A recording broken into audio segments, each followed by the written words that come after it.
I think Zoetrope existed because of Francis's vision. Francis was very much of, you know, let's just start something. It's okay, today, we're going to start a studio today, okay? You get to be this and you get to be that, and we're going to go and do this. And we would do it. I wanted it to be La Boheme and have that kind of Jack Kerouac, beat poems, pretty girls, you know, that bohemian life. It really broke the stronghold that Hollywood had on filmmaking. It freed up the process by which people could make movies. We saw the light in the door beginning to appear, and so we just ran, and we kicked off, we put our feet in the door, you know, we just struggled and fought our way in. It was a wave. It was not unlike the French New Wave. This was kind of like an American New Wave. The big dream that we all kind of shared was really something really special. To tell you the truth, it was the finest thing we ever did.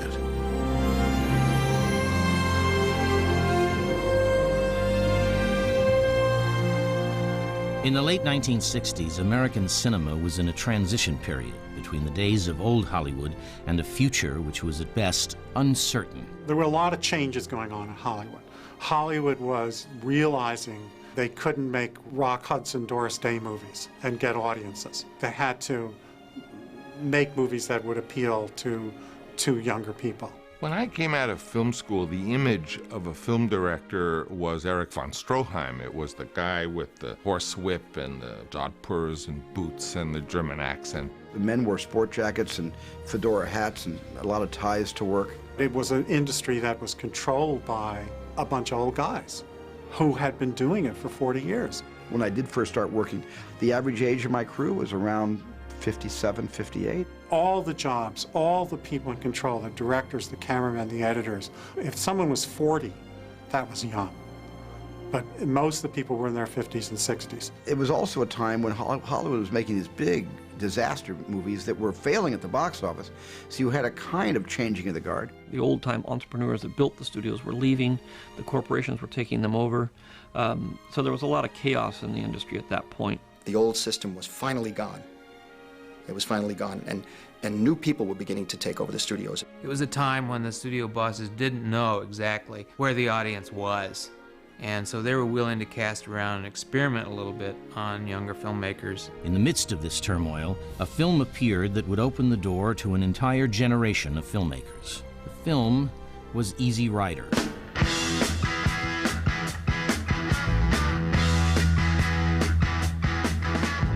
When Easy Rider came out, it shook Hollywood. It took it by its throat and said, you know, you're living in the past. The fact that they pulled it off was great. The fact that it went through the roof was great for everybody.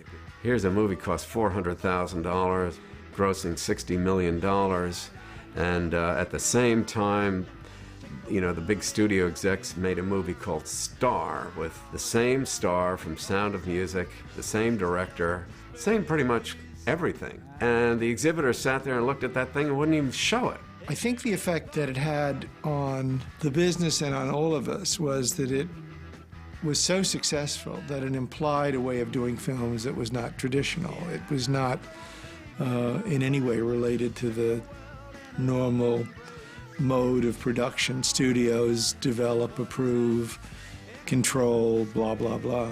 Easy Rider was the proof that these guys could make money.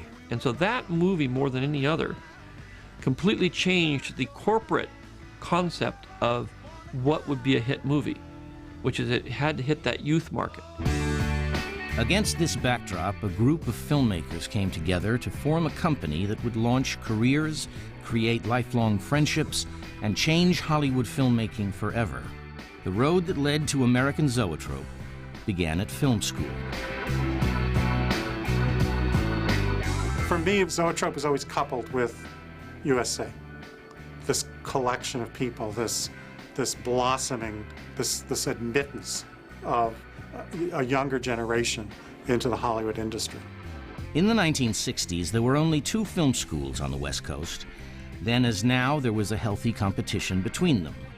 The traditional thought was that USC was like strong and technical and documentary kind of stuff, and UCLA was more the fiction film type of tradition. We prided ourselves in that we were so much better than UCLA and more professional. We thought they were all drug-crazed narcissists who were incapable of telling a technically interesting story. They'd come to our screenings of our films and throw tomatoes at the screen and call us soulless technocrats who'd sold out. So at UCLA, you were immediately handed a camera and said, you know, you're a filmmaker, you're a cineast, go out and make your film. The modus operandi of USC was not to teach you a craft, but to teach you all the crafts. They say, well, here's a light meter, and you've got to learn how to develop film first. You learn how to shoot, you learn how to expose, you certainly learn how to edit. The mid-60s class of film students at USC was remarkable by any standards. It included future Hollywood filmmakers Walter Murch, Robert Dalva, Matthew Robbins, Hal Barwood, Willard Hike, Randall Kleiser, Caleb Deschanel, and John Milius, among others. They always call that the class the stars fell on him. And that does happen in places. There was that class at West Point that had Patton and Bradley and all these people, and I always liken it to that, you know, since I consider USC the West Point of Hollywood. Even in this extraordinary collection of talent, one student stood out. The first class I actually got to make films in was an animation class. They gave you exactly 1 minute of film and said, here, test the camera.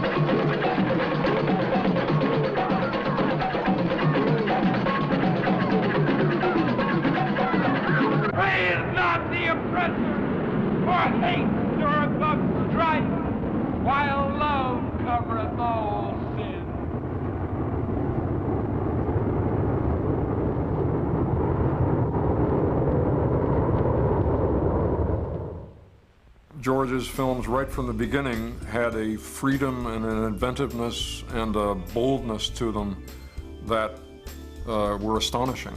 Student films in those days usually involved a bunch of people, you know, kind of smoking dope, and then there was always a naked girl running through a graveyard. George's films always had a patina and a finish that seemed very professional. I mean, I remember one movie he did called The Emperor, which is about a radio DJ. This is KBLA 15 on the knob as we throw it to you in super style on a cinnamon-flavored Saturday. Keep shoving that music at us, beautiful Bob. Well, if you like it, I play it for you. Emperor Hudson plays whatever you like.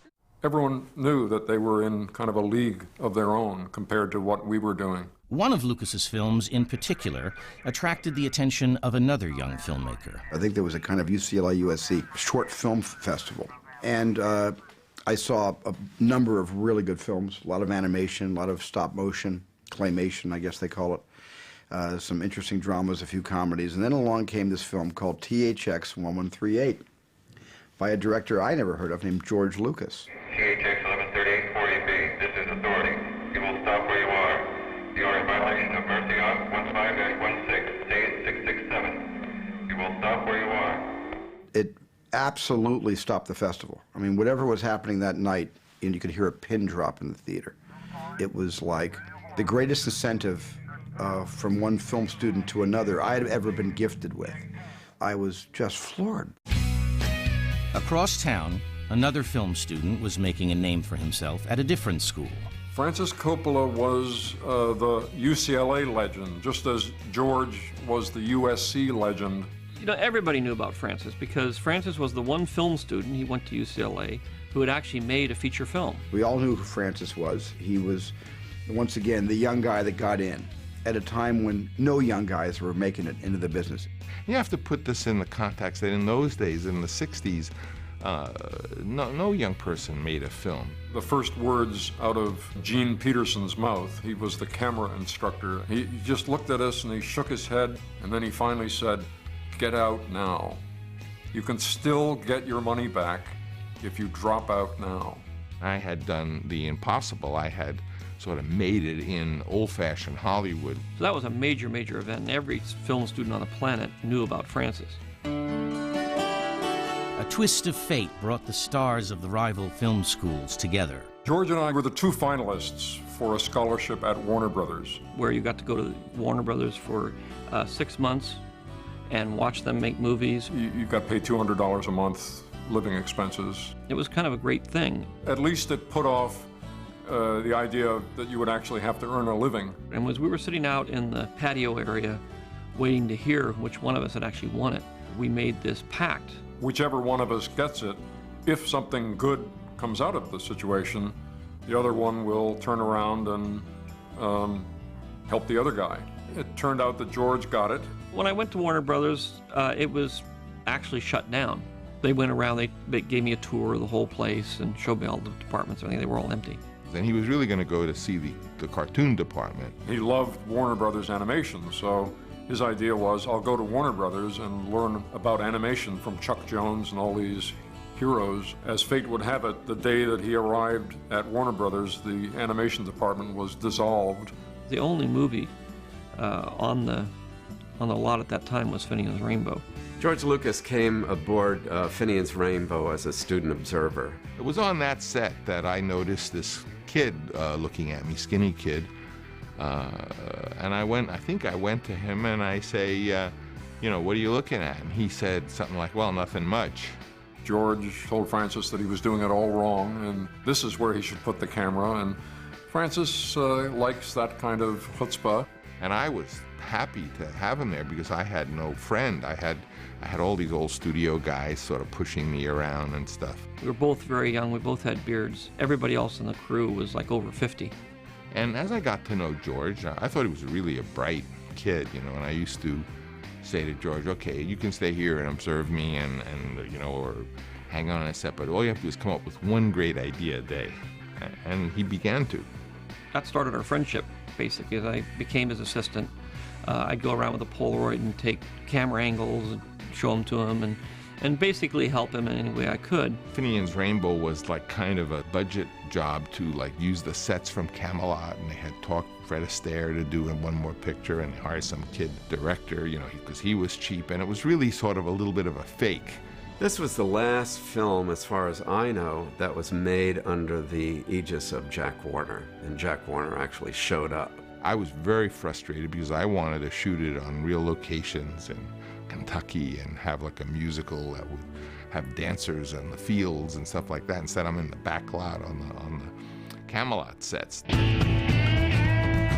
Frustrated by the old way of making movies, Coppola and Lucas began to dream of a new kind of filmmaking.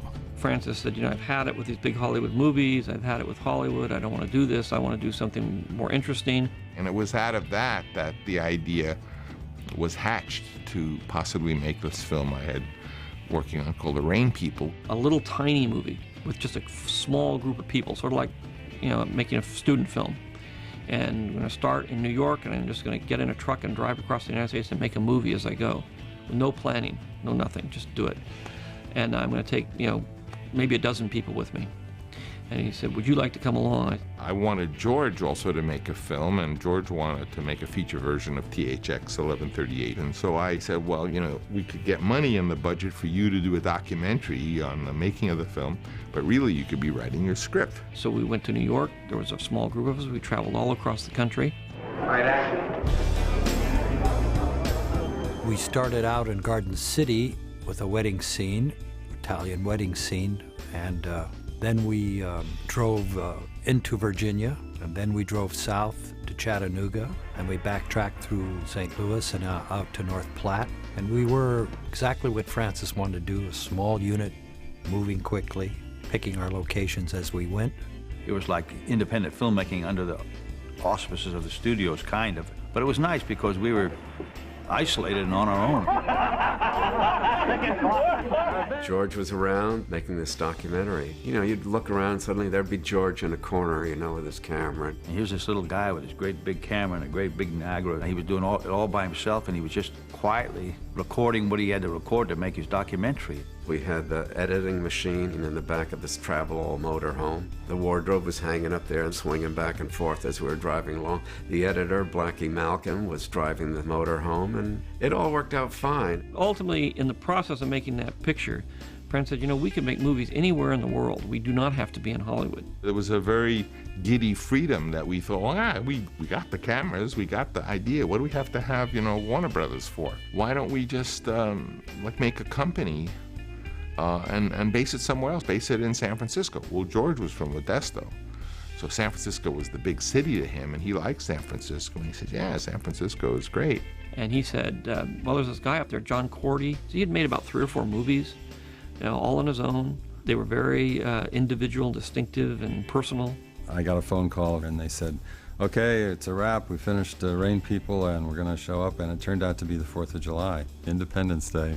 They walked into my studio in Stinson Beach, which was a pretty beat-up old wooden barn. Right there in the middle of the town, right on Highway 1. Francis walked in and he saw 2 arc projectors, a Steenbeck table, a 3-channel sound mixing setup, and a nice big screen and big speakers. And he said, my God, he said, you've done what we've been talking about doing. So we said, this is it.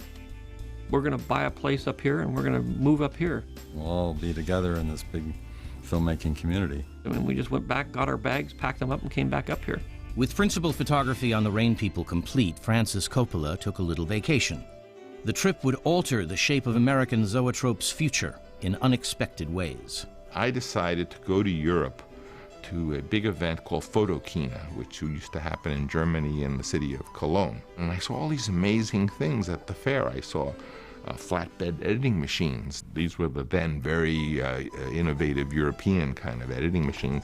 And I also saw big tables that had many, many plates for spools that you could mix sound. You could take all these editing systems and you could link them all together and make it into a mixing facility. I kind of went a little crazy, and I just bought all this stuff. And I didn't even, at this point, I wasn't keeping track of the money. I kept saying, well, I'll sell my house, and I'll sell my summer house, and I'll sell my car.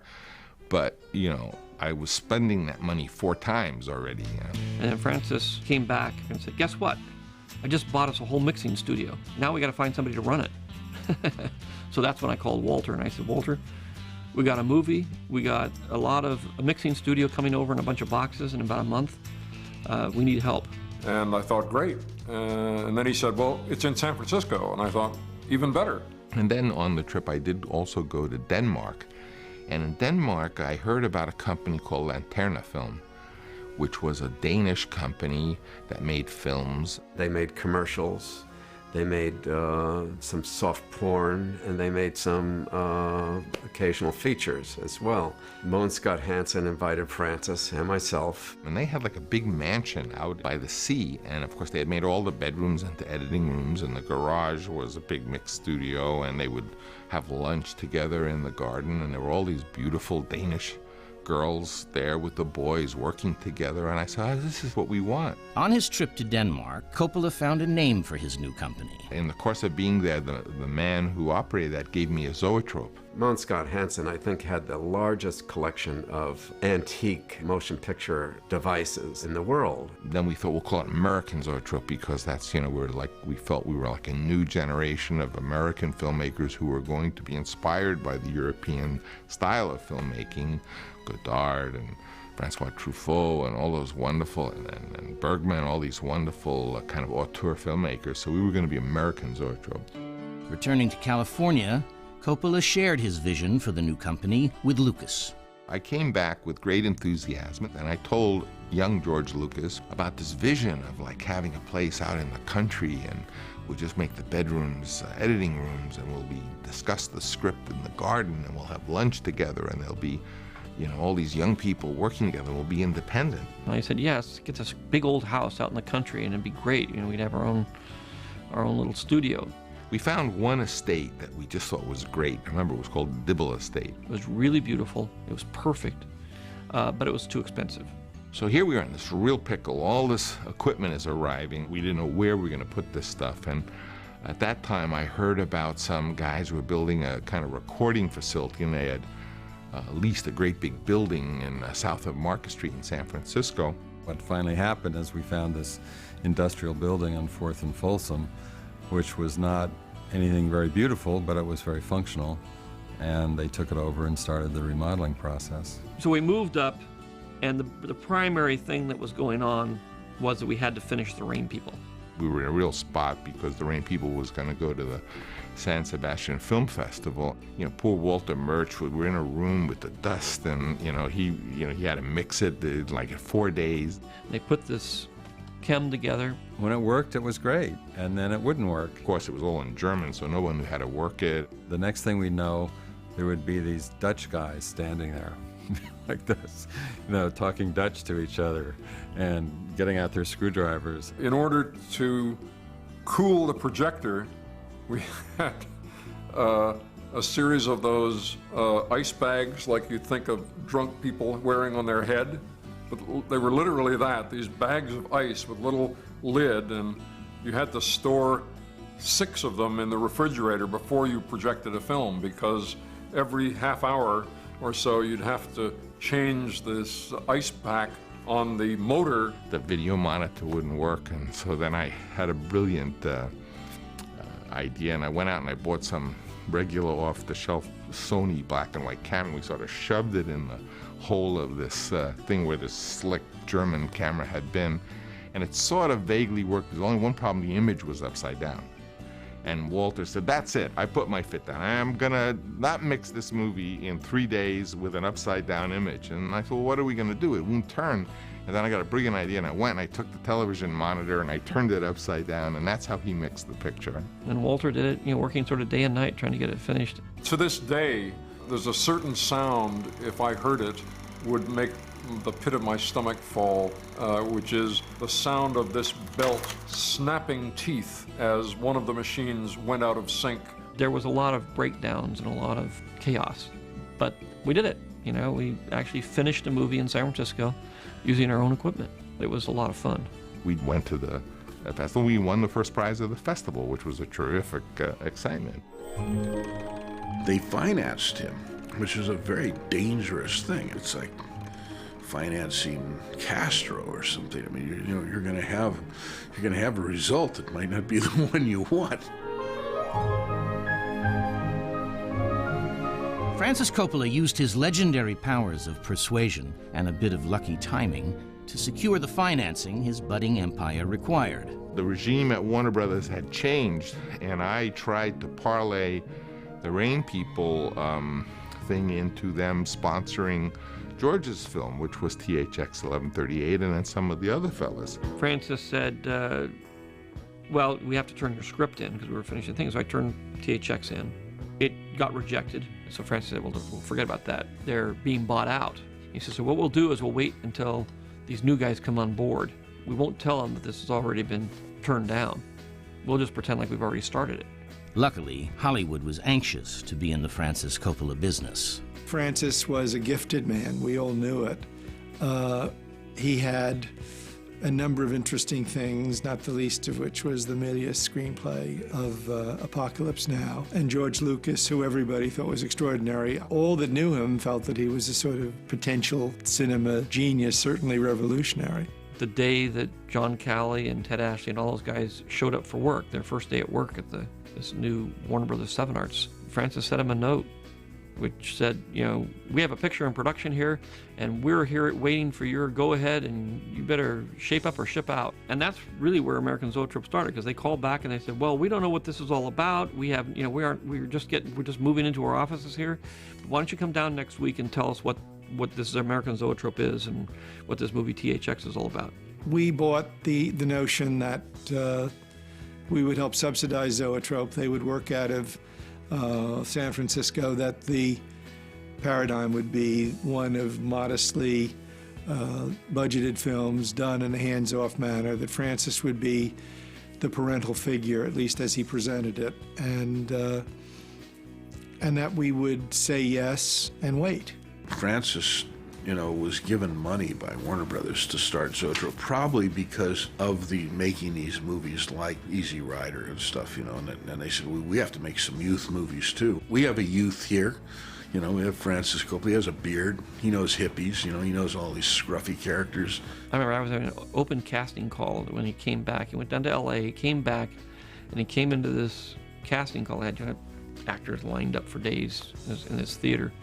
And he came down the hall with all the actors waiting in their chairs to come in and see me. And he came and he said, George, I got to tell you, we succeeded. Not only did I get THX off the ground, but I got 6 other movies off the ground. I even got that film that you and John are working on, Apocalypse Now. I got that off the ground too. I got 7 movies, the magic number for him. And I got to go ahead to do THX. We're on our way. And they're going to fund American Zoetrope. And that was like that was the moment that American Zoetrope was really born.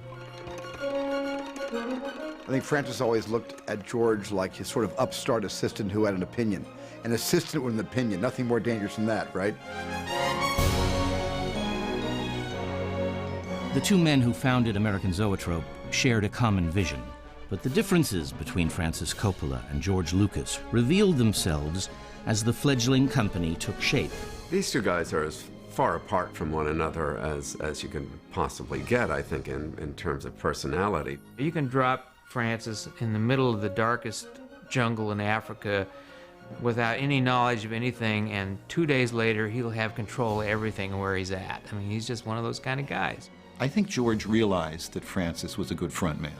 Let Francis go in and do all the stuff with Hollywood and so forth, and I'll just make my movie. I'm very cautious. I don't borrow money. I'm very protective of the things that I build.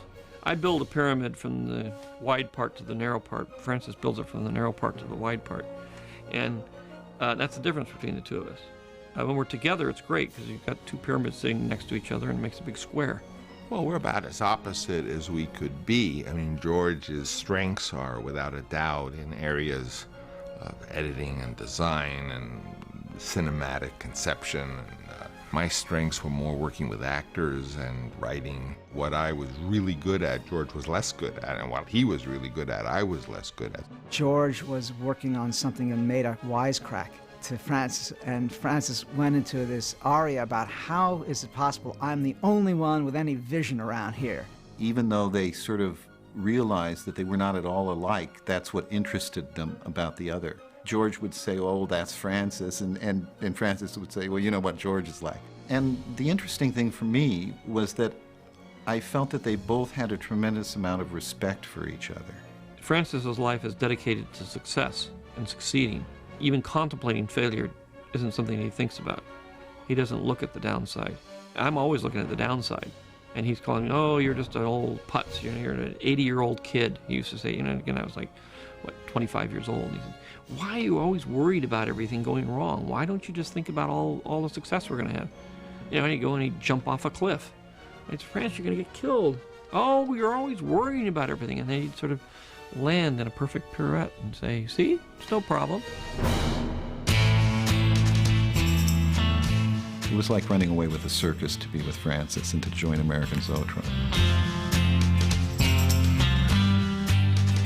With Warner Brothers funding in hand, Francis Coppola set about finding the writers to create the 7 scripts he'd already sold to the studio. He sold 7 because that was his lucky number. But he didn't actually have 7 scripts. He said, I've got some friends, and you call your friends, and we'll do these screenplays. As he would throughout his career, Lucas tapped his film school friends to help out. So when George said, I want you to meet Francis, it sounded wonderful. It sounded like a dream. I remember the first meeting I had with Francis. I sat down, he said, I've read the script, I think it's really great. It's the kind of thing American Zoetrope wants to make. And he opened his drawer and he said, and I've got a contract for you, to join us. I said, well, what does that mean? And he said, well, it's a contract to write and direct 6 movies. Willard Hike would be joined by fellow USC alumni Matthew Robbins and Hal Barwood, John Milius, and Caleb Deschanel. Bob Dalva came aboard to head up the company's commercial division. From UCLA came Coppola's old friend and rival, Carol Ballard, along with documentarian Steve Wax. It was a crazy group. Went from sort of ultra-radical Marxists to people that were doing TV commercials.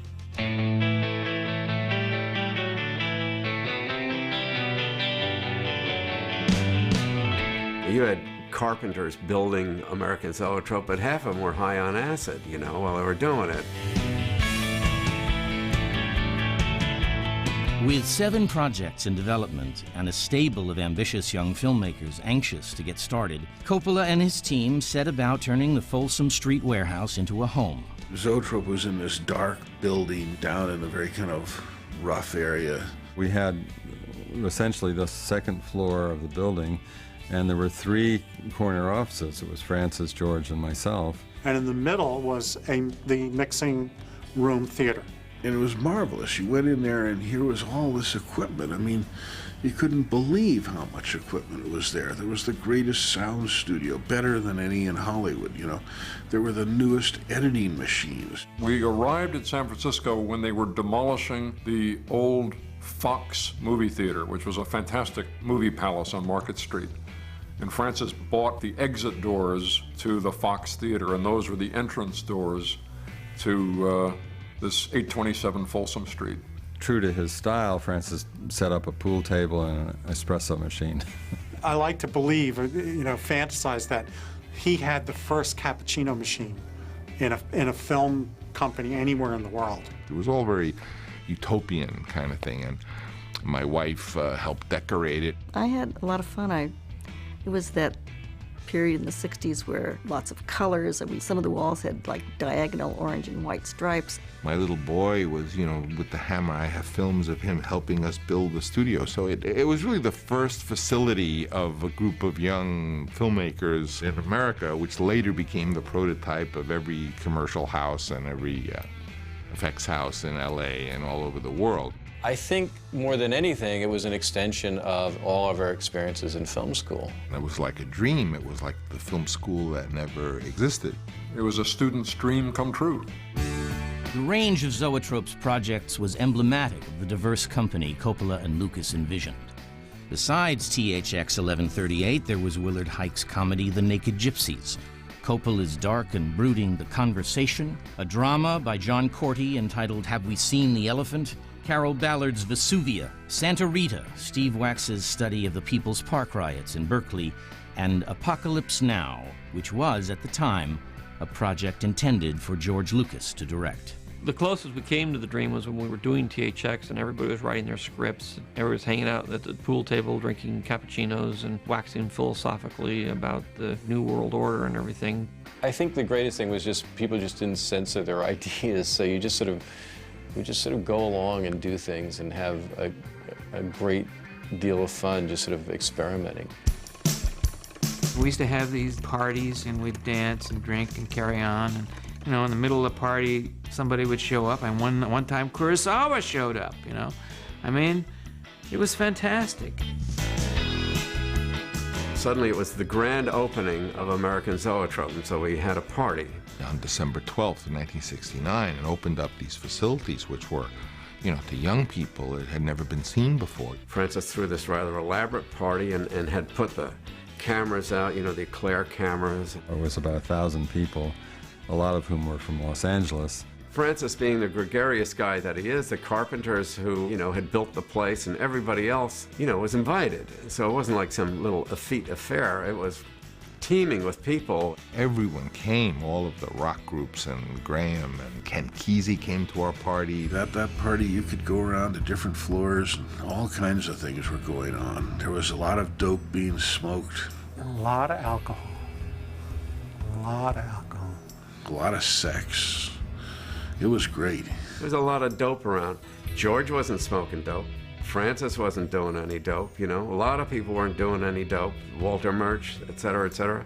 I can't quite say this exactly the same thing. And John Calley, who is the new mocker at Warner Brothers, and Freddie Weintraub, flew up. And they kind of stood there with their hands in their pockets, I remember, sort of half off on the side. The opening party served as a bold announcement that filmmaking was no longer restricted to Los Angeles. San Francisco, with the most vital counterculture in America, embraced the company with open arms. It felt as though we had connected with a wellspring of creativity, all that had to do with the music and the hippie world and, you know, the flower children and the political foment. That was all there in San Francisco, and everybody was interested in film, and here were all these kind of young guys who built this whole film studio, so it was like a magnet.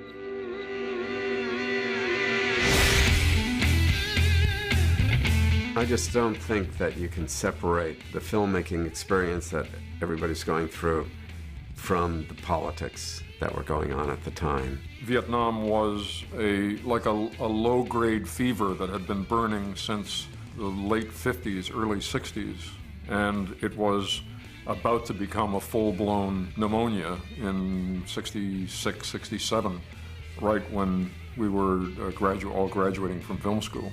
There was always a potential of people being drafted and, you know, going to war, because in those days they had the draft. And I mean, there are probably a certain amount of people who were in school to avoid the draft. Nobody ever talked about Vietnam on a soundstage. It was the darndest thing. We talked about it a lot on campus when I was going to college. It was the only thing anybody ever talked about, because we were all of draft age and we were struggling to stay in school to keep our 2S deferments. The war was a major feature of our lives. So it also gave a desperation that, you know, people would try to do things, say, well, I'm only going to make films probably while I'm here. You know, I'll be killed next year or something. The nature of questioning the country and then accusing the administration's behavior and then feeling resolved against it, it was something that made you try anything then on film. You break all the rules. Both George and I were very, very much not political. We were surrounded by all kinds of political factors. I once went into Francis's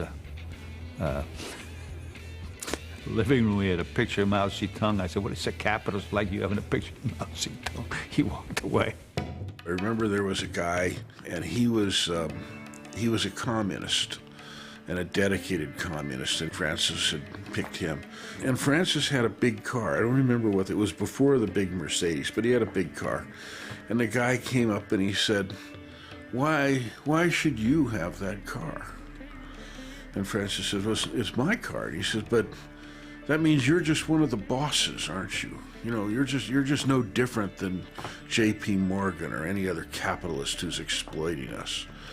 And this whole political, discussion ensued. And of course, Francis, being a good leftist, had to listen to this until he finally got angry. He said, it's my car, I own this place, and I'm going to drive in my car because I am the big guy here. I'm the big shot. You're not the big shot, I'm the big shot. You can call it whatever you want, or get out.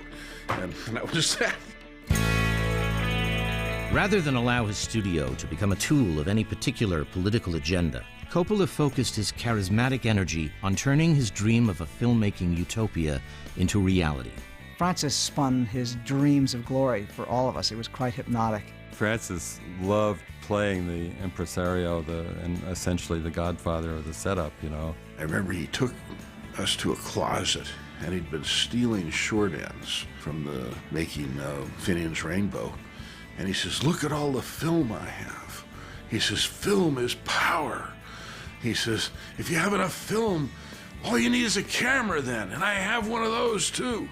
I can do anything I want. And it was just wonderful. It was very heady stuff, and we were willing to, to die at his side. Young filmmakers would arrive with their films, and Francis was always willing and able and happy to look at somebody's film. His door was open to any young film student anywhere in the world. You can just walk in and meet Francis. It was just great. He was just open and encouraging and himself inspirational.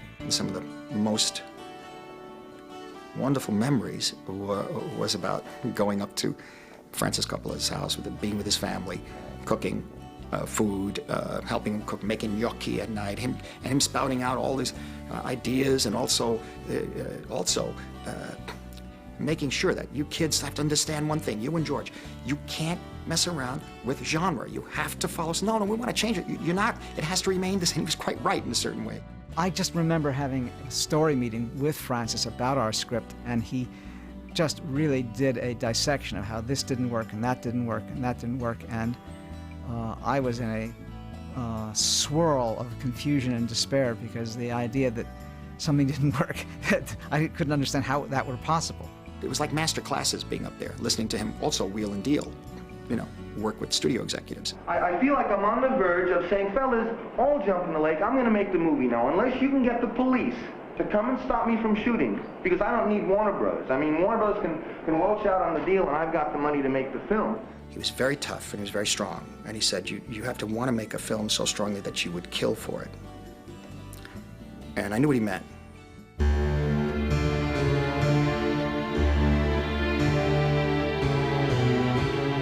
George pursued a very independent vision with THX, and creatively, I think he really achieved something.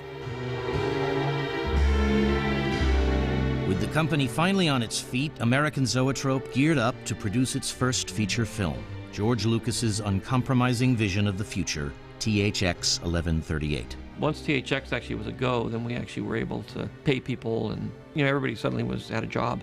But before that, nobody had a job. In fact, Lucas had begun prepping the film even before the deal with Warner Brothers had closed. In that meantime, while we were waiting for 7 Arts to take over Warner's, I was interviewing cameramen, we were scouting locations. We were actually starting the movie. We had no funding whatsoever, and the film had been turned down by the studio already. Filming began on September 23, 1969. Ironically for Lucas, the experience wasn't that different from film school. We didn't have much money, and therefore there was a lot of issues of trying to do everything on a shoestring. The financing on THX was always a little iffy because you never knew if you're going to be able to shoot the next day. Getting into locations, we sort of just barely get into them, and sometimes we get into a location for like 2 hours, and that's all we had to shoot the movie with. And so there was a lot of things where we're sort of, like a street film, we were sort of getting in there, getting our shots before the police came, and then running. It was guerrilla style. They took opportunity of the fact that BART, the subway system, was being built. They found modern locations that were just parts of buildings. I think for George, the shooting of THX was a good experience because it modeled in many ways the kind of filmmaking we were used to. Small unit, alternate subject matter, not traditional storyline, not traditional characters. People didn't have names.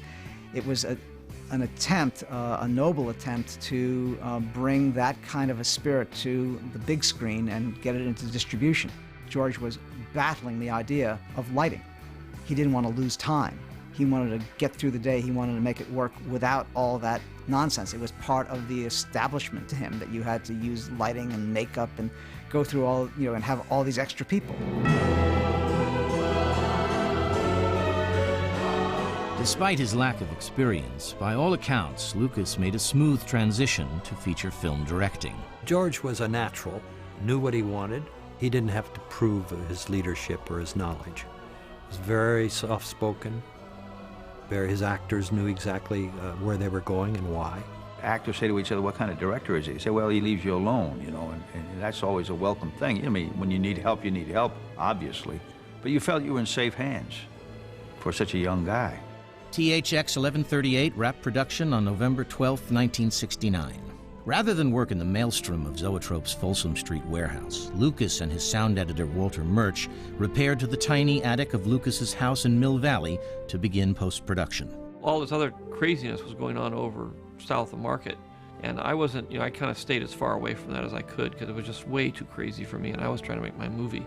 I worked in the attic of my house. Walter would work at night. I would cut stuff during the day. So he would be finishing up at 9 o'clock at night, and I would then arrive and take the film away and start syncing up my sound effects to it.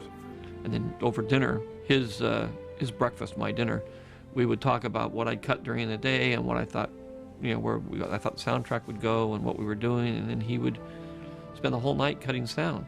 The clatter of film was heard 24 hours a day. All the difficulties that happened around Zoetrope were over money. Ideas were easy.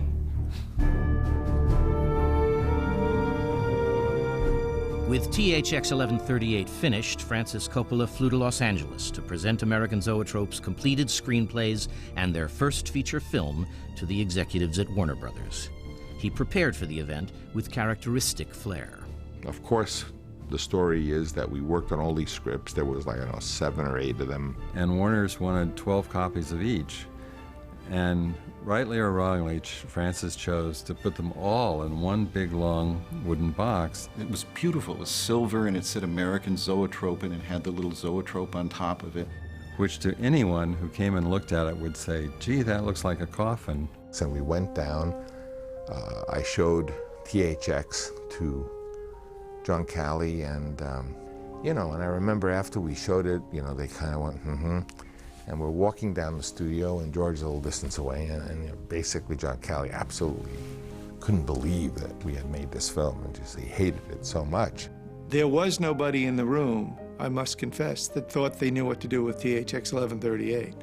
Had everybody thought, holy Christ, it's Easy Rider 2, and we're going to make a fortune, everybody would have hugged and kissed. But when nobody figured out how to distribute it at our place, and everybody thought it was a loser, not a big expensive one, but a loser, then it all started to unravel. Francis came back looking different and sort of crestfallen, and I said, well, what happened? And he said, well, they thought the scripts looked really neat, and the box, he said, but they didn't like the movie that much. They didn't like THX. And he said, also, I gave a speech before the movie, and I made a big point of how this is, representative of the way we're going to work at Zoetrope. I let George make this movie. I let him go off on his own, and he's come up. So not only didn't they like it, but afterwards they said, how could you let him make this thing? Didn't you do anything about it? It was as though George was making this movie that Francis was managing and producing. And it was clear that he wasn't. And of course, shortly after that, all the scripts were all basically turned down and rejected. They said, we don't want any of these movies. And they canceled all the projects, and then they demanded that Francis pay all the money back immediately. So we were in deep, deep trouble because we had spent the $300,000. The money for the scripts had been given to all the guys. So in the end, Francis ended up with these 7 scripts that nobody wanted. He ended up with a movie that they were barely going to release, and wasn't going to go anywhere. And he owed the studio like $400,000. Francis didn't have the money. George didn't have. None of us had the money. The sheriff was going to chain up our door because we couldn't pay our bills. Things quickly went from bad to worse. The studio summoned the filmmakers to return to Los Angeles for another screening of THX. They wanted us to bring the picture back down again because they were going to make changes. And we were afraid they were going to keep the movie. It got so bad that Caleb Deschanel, Walter Murch, and I drove George to the studio. And they sat outside the projection booth during the screening. And our deal with him was that we would, as soon as the film was finished being shown, we would get into the booth and we would take the work print and remove it from the lot so they could not recut the film. So that when he left the screening room with these guys and they said, we want the movie here, he'd just say, it's gone. We waited underneath that water tower on the lot at Warner Brothers, and as soon as it was over, we knew the running time, we went up to the booth and said, we're here to pick up, and the projectionist gave us the cans, and we took the work print and we took it off the lot just in case.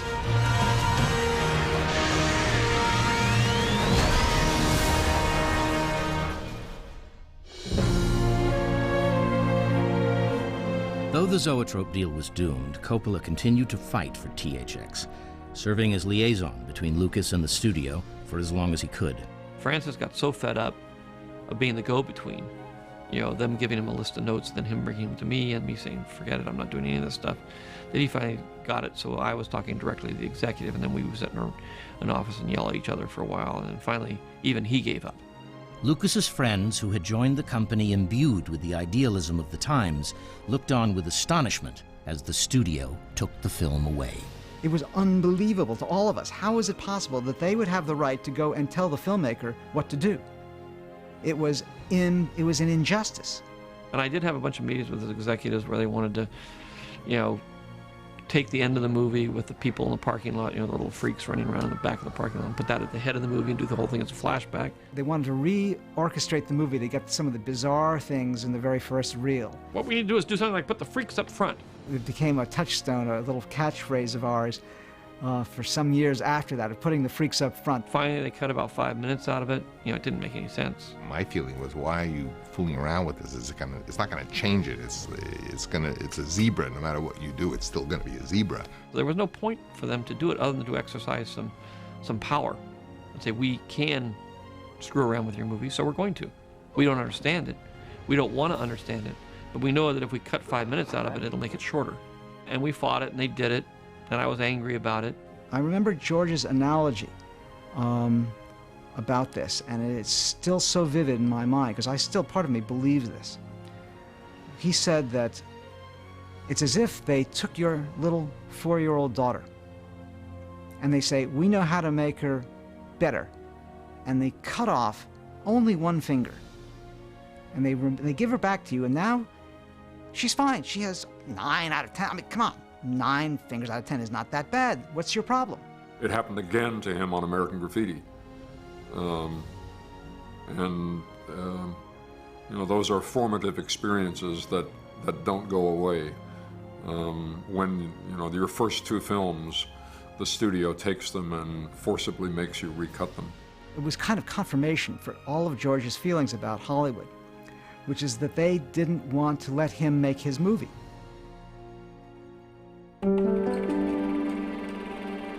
When George originally talked to me, he said, well, maybe it won't work out and we'll be back in Los Angeles in a year with our tail between our legs, but it would have been fun. Something would have happened. As Lucas struggled with the studio over THX, the filmmaking utopia Francis Coppola had created began to crumble. When you realize that that's it, and you're basically out on the street and there's no more money, that's pretty desperate. I mean, it wasn't the end of Zoetrope, because obviously Zoetrope is still going very strong today, but it definitely was the end of that particular part of Zoetrope, and it all but shut down. It's basically, you know, the death of a dream and of a collective dream. We were all saddened because we had this dream that Zoetrope would go on and be this alternative to Hollywood, that we'd be able to make offbeat movies, and that all sort of got dashed to the rocks. How real the whole thing was and where it was all going to go is a matter of conjecture. All the projects got canceled, so Matt and Hal and everybody else went off to try to do other projects. You know, everybody scattered to the wind at that point. We all piled into my Volkswagen van and started out across the country, turn on the radio, Bob Dylan singing, you know, like a Rolling Stone, and I'm going, well, it was an interesting trip, you know.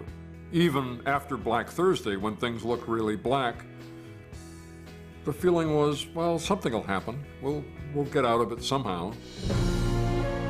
The something that happened was a phone call to Francis Coppola from Paramount Pictures. As I was recutting THX and we were working on it, that he had gotten offered The Godfather. Which, in retrospect, strangely, was a film that they were finding it very difficult to find directors for.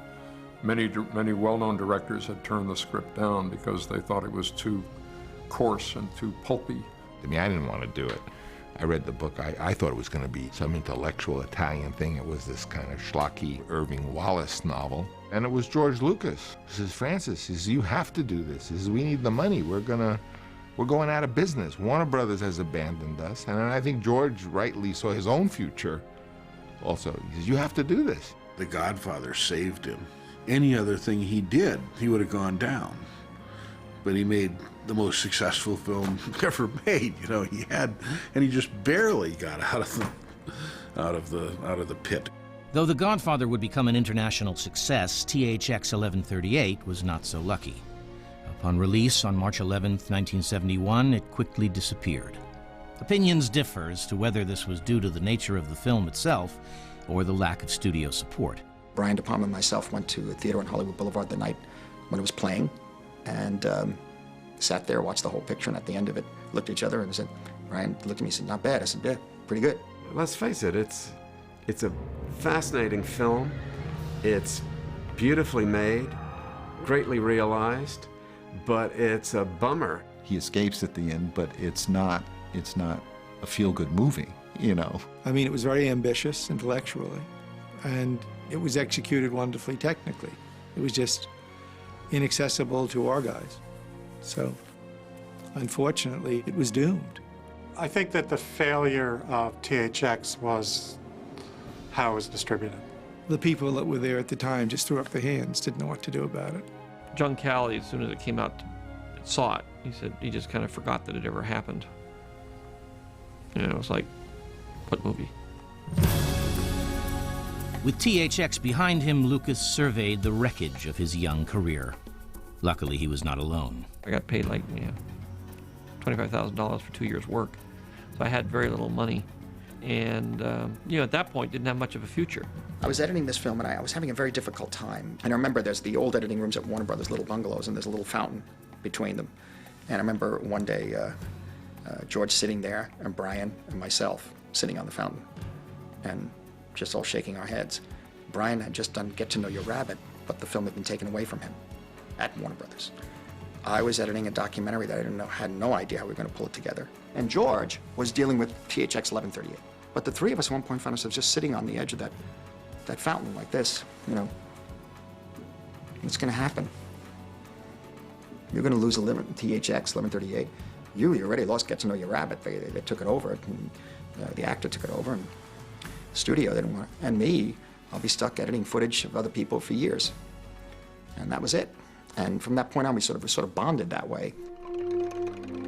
I really don't feel I've had a successful day, even to this day, when I don't wake up at 2 o'clock in the morning sweating that I pushed things too far one way or another.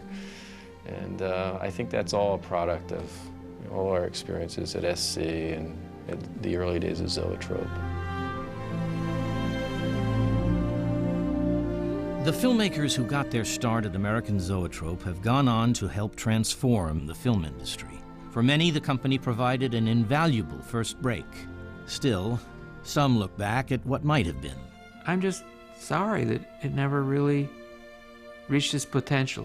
There was a time when it could have really been terrific. We never did make a popular movie or a movie like Easy Rider or a movie that was aesthetically extraordinary that won the Cannes Film Festival or anything.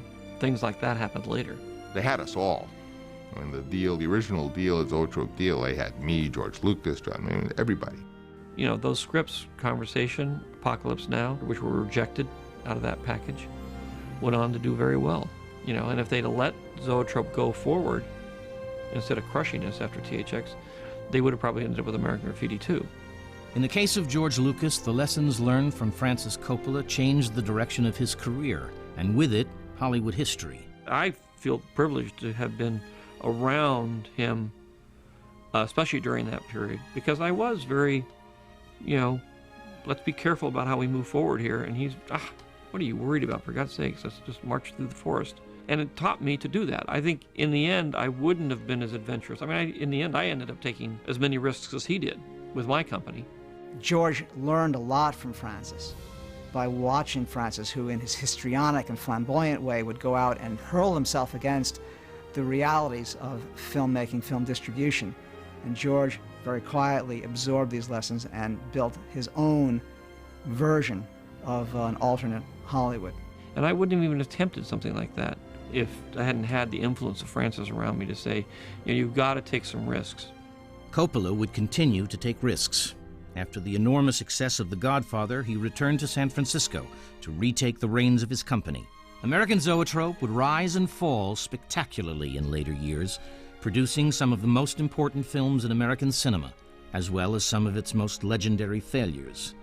But its greatest legacy may be the collection of filmmakers who learned their love of cinema at 827 Folsom Street.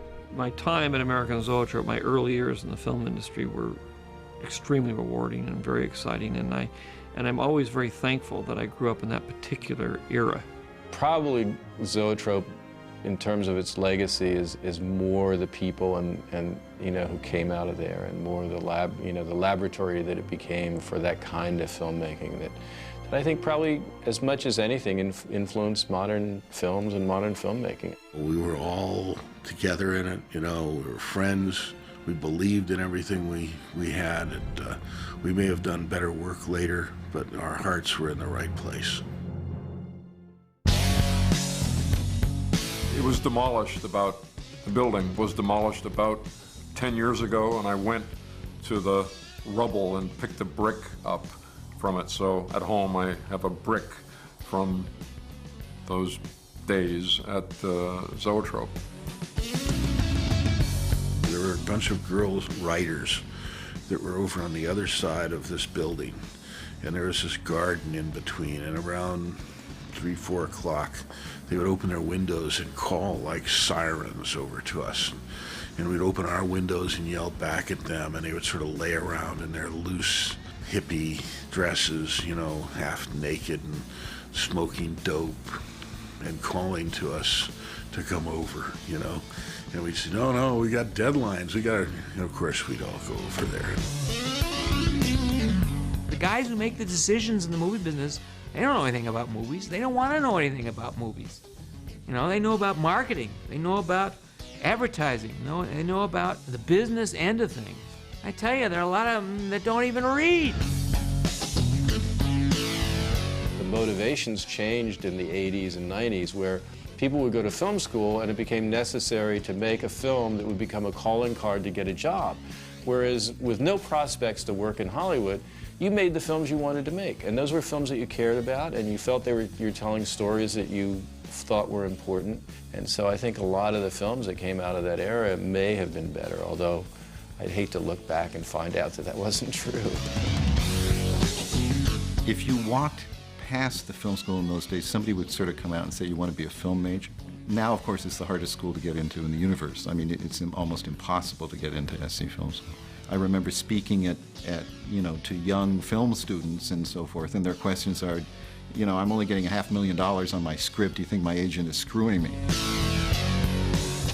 I think that independent filmmakers don't realize what the legacy of Zoetrope was, because Francis is not an independent filmmaker.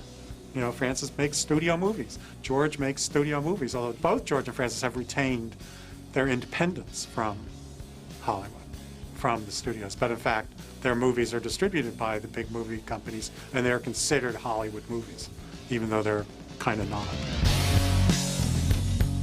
We were obligatory to visit if you were a filmmaker. They asked if Nick Gray could, who's sort of down-and-out film director, could spend one night, he had nowhere to sleep at Zoetrope. And we said, yeah, and then he stayed for a month sleeping under the editing machine. Francis had said after THX, he said, look, why don't you do something more conventional next time? Why don't you do something funny? Don't do anything with robots in it. And that was really where American Graffiti came from. And I've been working on a project about cruising, but it was a little bit of a challenge from Francis. I used to have visitors from Europe. For a while I was on a State Department list for visiting filmmakers to come visit. And several of them from Italy or France or whatever, where they would come in and they'd say, well, where is the coffee shop? And I'd say, what do you mean, the coffee shop? They said, the coffee shop where all the filmmakers meet. And I said, I don't think there is a coffee shop. That the film did not succeed commercially, I think, was a big shock and disappointment to George. And he made a conscious decision not to pursue quote-unquote difficult subject matter, at least for a while. But he's still a young man, and anything can happen.